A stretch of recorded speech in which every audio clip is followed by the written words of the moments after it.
السلام عليك يا رسول الله.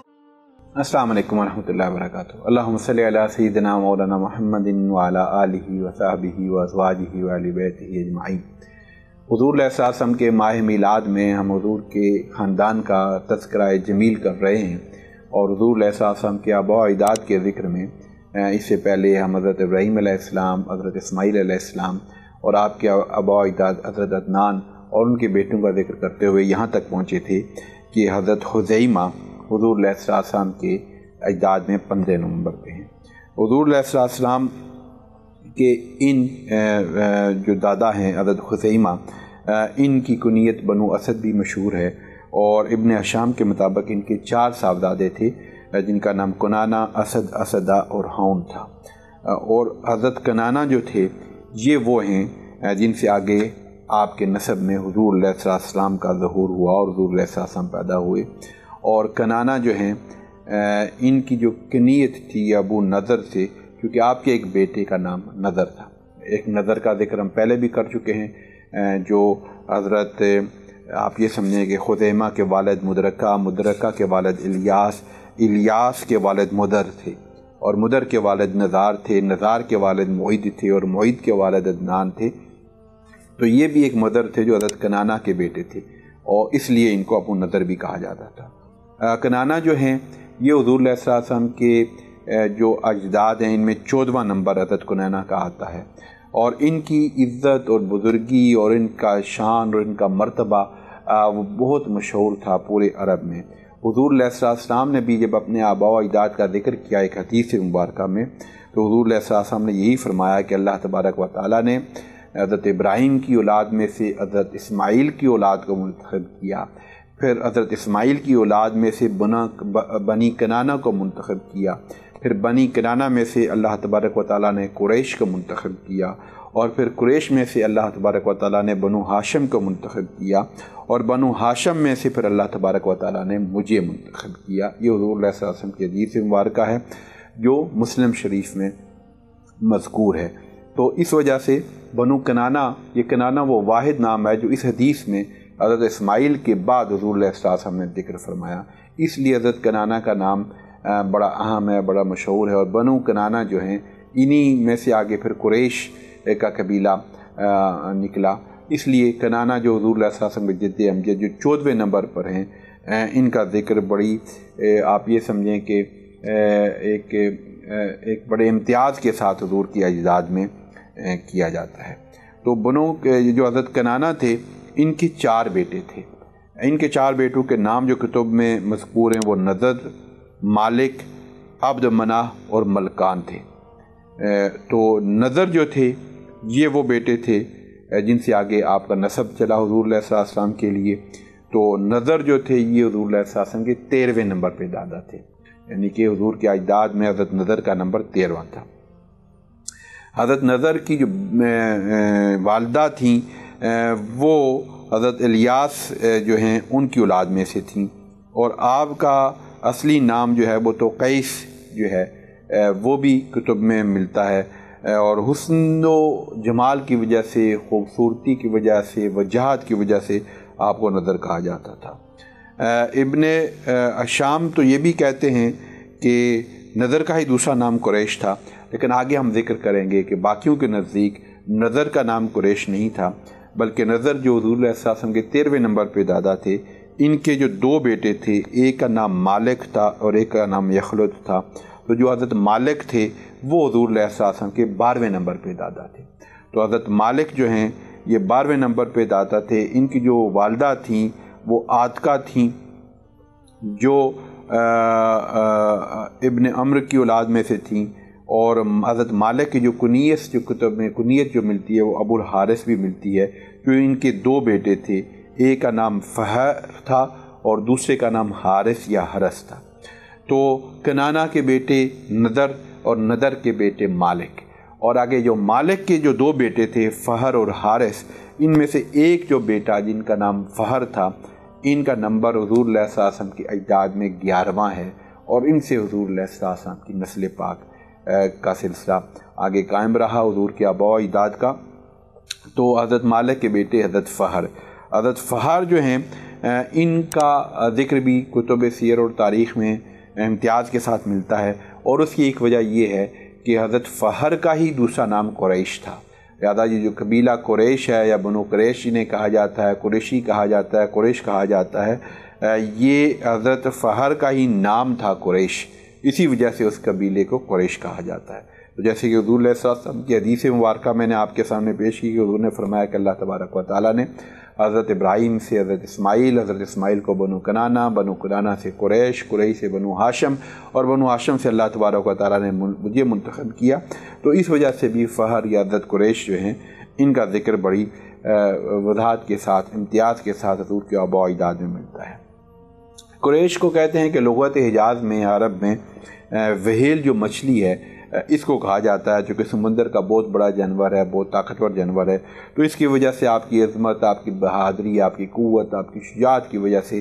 آپ کو یہ لقب دیا گیا۔ اور آپ کے دور کے میں یہ بھی ہے کہ یمن کے ایک بادشاہ نے خانہ کعبہ کے اوپر حملہ کیا، اور اس کی یہ خواہش تھی کہ خانہ کعبہ کے ملبے کو، پتھروں کو اٹھا کے لے کے جائے اور یمن میں پھر جا کر ایک خانہ کعبہ کو نئے سرے سے تعمیر کرے۔ تو حضرت فہر نے، حضرت قریش نے اس بادشاہ کا مقابلہ کیا اور پھر اس دفاع کیا خانہ کعبہ کا، مکہ کا، یہاں تک کہ آپ نے اس بادشاہ کو جس کا نام حسان تھا اس کو گرفتار کر لیا، اور 3 سال تک اس کو آپ نے یہاں گرفتار قید میں رکھا، اور پھر آپ نے اس کو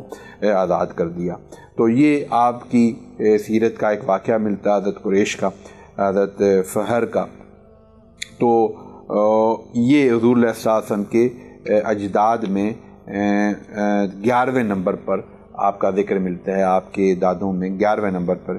ان کا ذکر ملتا ہے۔ تو حضرت فہر جو تھے یا حضرت قریش جو تھے، ان کے 4 بیٹے کتب میں مذکور ہیں۔ ایک کا نام غالب تھا، ایک کا نام محارب تھا، ایک کا نام حارث تھا، اور ایک کا نام اسد تھا۔ یہ جو ابن ہشام کے نزدیک آپ کے 4 بیٹے ہیں۔ ابن خلدون 3 بیٹوں کا ذکر کرتے ہیں، غالب، محارب، حارث۔ ہم چونکہ حضور علیہ السلام کے آباء و اجداد کے ذکر میں دلچسپی رکھتے ہیں، لہذا حضور علیہ السلام کے اجداد میں حضرت فہر، حضرت قریش کے جو بیٹے حضرت غالب ہیں، ان سے حضور علیہ السلام کا سلسلہ نسب جو ہے وہ ان سے جڑتا ہے۔ تو غالب جو ہیں وہ حضور علیہ السلام کے اجداد میں 10ویں نمبر پہ تھے۔ تو حضرت غالب جو ہیں انہی کا ایک جو کنیت تھی، انہیں ابو تیم بھی کہا جاتا تھا، کہ چونکہ ان کے بیٹے ایک لوئی تھے، ایک تیم تھے، اور ایک الردرم تھے۔ تو یہ جو ان کے بیٹے ہیں، 3 ان کے بیٹے تھے، یہ حضرت غالب تھے۔ اور حضرت غالب کے یہ جو بیٹے ہیں جن کا نام قیس بن غالب بھی مشہور ہے، ان سے جو سلمہ بن کعب بن عمرو کے شکم سے مشہور تھی۔ تو مشہور کافر حلال بن عبداللہ، جس کا خون فتح مکہ کے دن حضور نبی کریم صلی اللہ علیہ وسلم نے مباح قرار دیا تھا، صرف ایک کافر کا، اس وقت قتل کر دیا گیا تھا، اس وقت جو پردہ کعبے کو پکڑ کے وہاں پر چھپا ہوا تھا، تو وہ تیم الردرم بن غالب کی نسل سے تھا، یعنی کہ تیم کی جو نسل تھی حضرت غالب کے دوسرے بیٹے سے، اس سے اس کا ذکر ملتا ہے۔ لیکن بہرحال حضور علیہ السلام کے جو اجداد میں حضرت غالب جو ہیں وہ 10ویں نمبر پہ ہیں، اور غالب کے جو بیٹے لوئی تھے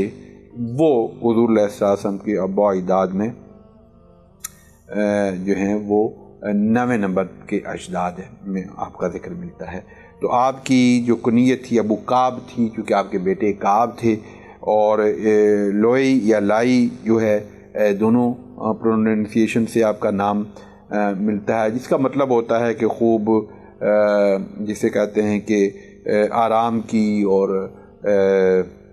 کی زندگی گزارنا، بہترین زندگی گزارنا، خوشحالی کی زندگی گزارنا۔ تو اس وجہ سے آپ کا نام آپ کی خوشحالی کی وجہ سے مشہور ہے یہ لوئی۔ تو ابن اسحاق نے جو ذکر کیا ہے آپ کے جو بیٹے، 4 بیٹے، آپ کے 4 بیٹوں کا ذکر کیا ہے، جن میں ایک کعب، ایک عامر، ایک سامہ، ایک اوف۔ اور جو کعب جو ہیں ان کی والدہ ماجدہ جو ہیں یہ معاویہ، یہ بنو خزاعہ میں سے تھی۔ تو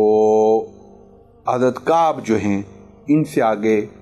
جو نسب چلا، اس میں حضور علیہ السلام پیدا ہوئے۔ تو لوئی حضور علیہ السلام کے 9ویں نمبر کے دادا تھے، جد امجد تھے، اور آپ کے بیٹے کعب جو ہیں وہ حضور علیہ السلام کے 8ویں نمبر پر جد امجد اور دادا تھے۔ تو یہ حضور علیہ السلام کی پشت میں 8ویں نمبر پہ ہیں، اور یہ بھی بڑی عظمت والے تھے، اور ان کی عظمت کا یہ عالم تھا کہ ان کی پیدائش سے سن پیدائش جاری ہو گیا تھا،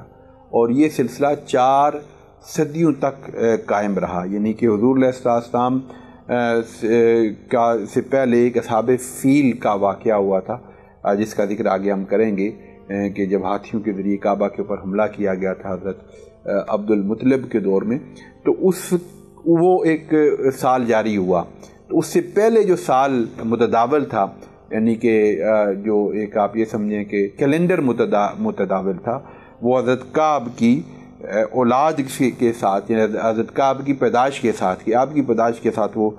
کیلنڈر جاری ہوا، جو 4 صدیوں تک جاری رہا۔ یعنی کہ جب کوئی ذکر کرتا تھا تو وہ یہ کہتا تھا کہ حضرت کعب کی پیدائش کے 10 سال بعد، حضرت کعب کی پیدائش کے 50 سال بعد، حضرت کعب کی پیدائش کے 16ویں سال، حضرت کعب کی پیدائش کے 150ویں سال، حضرت کعب کی پیدائش کے، جیسے ہمارے ہاں عیسوی کیلنڈر مشہور حضرت عیسیٰ علیہ السلام سے کے ساتھ جن کی نسبت حضرت عیسیٰ کی پیدائش سے، تو حضرت عیسیٰ کی جو اس دنیا سے پردہ پانے یا آسمان پہ اٹھانے کے ساتھ جو عیسوی کیلنڈر جو ہے وہ مشہور ہے۔ تو اسی طرح عرب میں جو ہم آج کل جو عرب میں کیلنڈر متداول ہے وہ ہجری کیلنڈر ہے۔ ہجری کیلنڈر سے پہلے جو متداول تھا، جو حضور علیہ السلام کی ہجرت کے ساتھ جس کو کیا گیا، اس سے پہلے جو تھا وہ جو ہے نا، آپ یہ سمجھیں کہ جو سال جو ہے وہ اصحاب فیل کا جو سال ہے، یعنی کہ وہ حملہ جو ہوا تھا، اس کے ساتھ ایک کیلنڈر جاری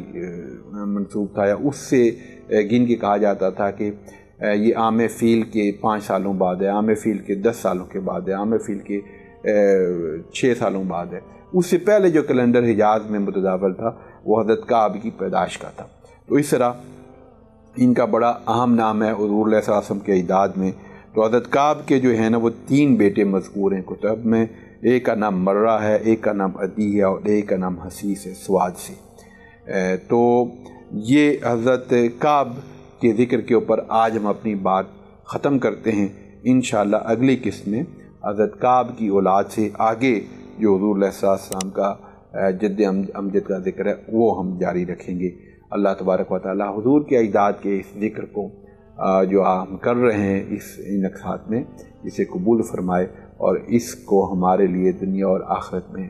حسنات کا باعث بنائے۔ بہت شکریہ۔ السلام علیکم ورحمۃ اللہ وبرکاتہ۔ السلام علیک یا رسول اللہ۔